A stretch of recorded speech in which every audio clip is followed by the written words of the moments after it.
All right, we've got a planetary scale mystery on our hands today, a silent crisis that's unfolding deep within our oceans. And the lead investigator? Well, it's NASA's newest, most advanced cosmic detective. Let's dive right in. Seriously, just think about that for a second. What if the ocean couldn't breathe? It's a pretty terrifying thought, right? I mean, the ocean is basically Earth's lung. It inhales enormous amounts of carbon dioxide and exhales the oxygen that, we all depend on. So what happens when that vital breath starts to get weaker? So to really get a handle on what's at stake here, we're going to look at a pretty critical planetary health check. I want you to imagine we're looking at a data stream from the not-so-distant future. Let's say the year is 2025, and the month is March. Okay, alarms are going off everywhere. In early March, the ocean surface is basically running a fever. Then, by the middle of the month, those tiny microscopic forests that form the absolute base of the marine food web, they are seriously struggling. And by the end of the month, the ocean's ability to soak up CO2 just hits a record low. This is a planetary emergency, and we need a detective with a very, very special set of skills to figure out what is going on. So who do you call for a case this big? Well, as luck would have it, we have a new eye in the sky, a satellite that was built for exactly this kind of high-stakes investigation. Let me introduce you to PACE. That stands for the Plankton, Aerosol, Cloud, Ocean Ecosystem Mission. Now, this satellite isn't just snapping pretty pictures from 420 miles up, it's performing a full-on forensic analysis of our planet's health. So what's its job exactly? Well, PACE is designed to untangle this incredibly complex dance happening between the ocean and the atmosphere. It's built to track how carbon gets absorbed and released by seeing the world in what's called hyperspectral color.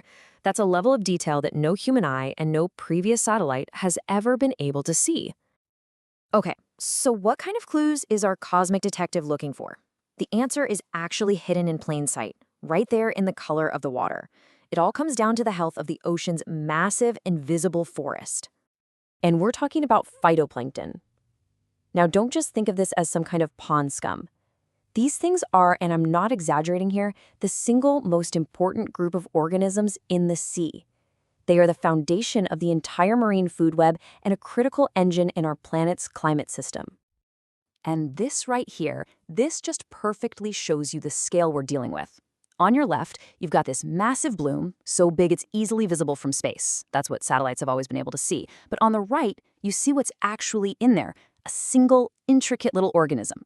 And the health of the ocean doesn't just depend on how many there are, but which kinds are out there. And that is the absolute game changer.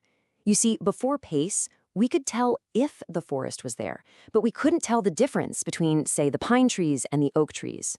PACE can. It can actually identify the specific communities of phytoplankton all the way from orbit. So how on earth does it do that? Well, think of it like this. Each type of phytoplankton has its own unique color fingerprint based on the pigments inside it.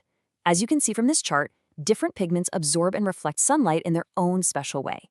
PACE's incredible instrument can read these super subtle color shifts from space, telling us exactly which communities are thriving and which ones are in trouble. But any good detective will tell you they can't solve a case alone. To confirm everything it sees from way up in space, PACE relies on a whole network of partners working deep within the ocean itself.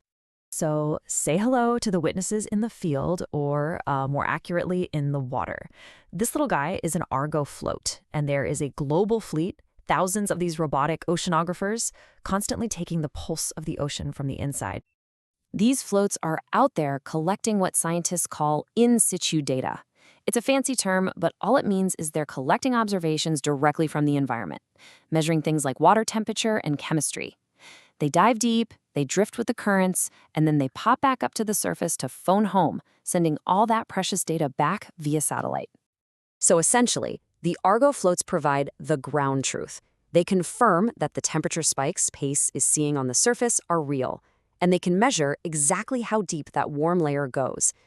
It's this combination of data from space and data from inside the ocean that makes the whole investigation so incredibly powerful. Okay, so let's get back to our case, March 2025. Now that we have all the evidence in hand, our cosmic detective can finally piece together exactly what went down. First up, Exhibit A, the heat. I mean, look at these numbers. PACE and the Argo floats confirmed a severe marine heat wave was underway. The North Atlantic was running a fever of over 2 degrees Celsius hotter than average. This kind of heat basically puts a lid on the ocean, stopping vital nutrients from coming up from the deep. And that leads us directly to Exhibit B, the starving forest. This is a map straight from PACE's main instrument. See all those blue areas? That's where the phytoplankton's key pigment, chlorophyll, has just plummeted. The invisible forest was literally being starved of nutrients, turning huge parts of the ocean into biological deserts. And this is where PACE really shows off its special ability. This wasn't just some general decline. No way. PACE could tell us exactly which communities were hit the hardest. Those big, carbon-hungry plankton up in the North Atlantic, their populations crashed by up to 40%. Even the super hardy cyanobacteria in the tropics took a major hit. And this, well, this is the final, damning piece of evidence. With all that phytoplankton in decline, the ocean's ability to breathe in carbon dioxide got dramatically weaker.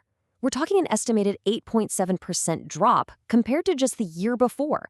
That is a massive blow to the planet's carbon budget. Case closed. But of course, a detective's work is never really done. By late April, as the ocean temperatures started to stabilize a bit, PACE was the very first to spot some signs of life. As you can see here, it detected the faint beginnings of new diatom blooms, signaling the start of a very slow, very fragile recovery. So while this one particular case might be closed, the broader investigation is far from over.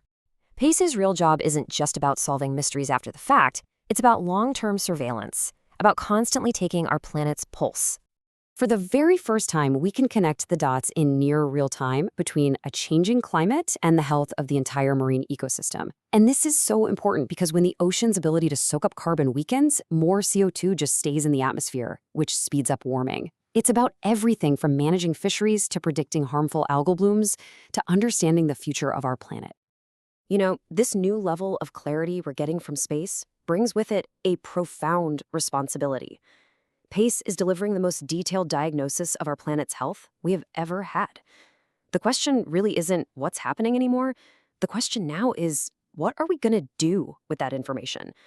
Thanks for tuning in.